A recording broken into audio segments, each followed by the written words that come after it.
Weather update tayo mga kapatid, habang binabaybay nga itong eastern section ng Mindanao ng Bagyong Ada ay tuluyan na itong lumakas at isa ng tropical storm.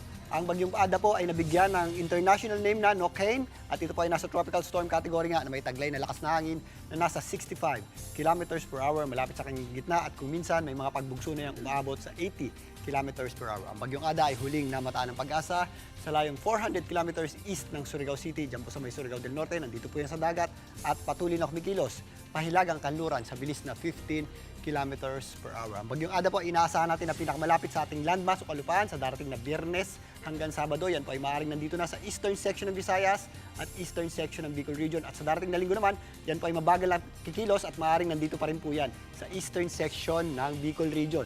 Again, ang implikasyon po niyan, dahil mabagal na mas kikilos ang Bagyong Ada, mas may ipon po yung ating pagulan. Kaya tataas ang tsansa ng ating mga flash floods at landslides. Kaya doble ingat po tayo dyan mga kapatid, lalong-lalo na dito po sa areas ng Bicol Region na kung saan nandyan po ang Mount Mayon na nakataas pa rin ang Alert Level 3. Sa ngayon, meron tayong rainfall advisory na nagmula sa Pag-asa. Meron tayong mga possible na 50 hanggang 100 mm sa pagulan o yung ating mga katamtaman hanggang sa kuminsan malalakas sa pagulan sa mga areas ng Northern Samar, Eastern Samar, kasama po dyan ang Biliran at Leyte, maging dito sa Southern Leyte, kasama po dyan ang Dinagat Island, Surigao del Norte at Agusan del Norte. Yung ating mga pagulan ay madadagdagan pa habang dumidikit pa at lumalapit sa lupa.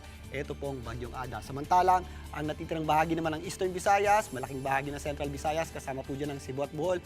Sa area po ng Cebu, meron tayong sinulog dyan. Maula po ang panahon at possible po yung mga kalat-kalat na pagulan. At meron din tayong mga posibleng thunderstorms. Ganun din po ang panahon natin sa mga areas ng Northern Mindanao, Caraga Region, maging dito sa area ng Davao Region. Nag-extend na rin po yung ating mga kaulapan dito sa Bicol Region at possible din po yan yung ating mga kalat-kalat na pagulan. At mas madadagdagan pa nga yung ating mga pagulan dyan sa darating na Biyernes, Sabado, lalong-lalo na po sa area ng lalong-lalo na po sa darating na linggo habang nandito na po sa itaas na bago o silangang bahagi ng Bicol Region, ito pong Bagyong Ada.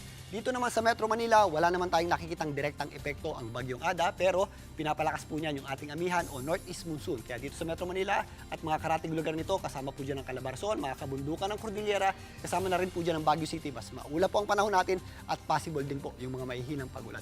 May mga pagulan din tayo dulot ng amihan dito po sa areas ng Isabela, Cagayan at Aurora. Kaya bukod sa malamig na panahon na dulot ng amihan, mag-ready rin po tayo sa mga posibleng pagulan yan.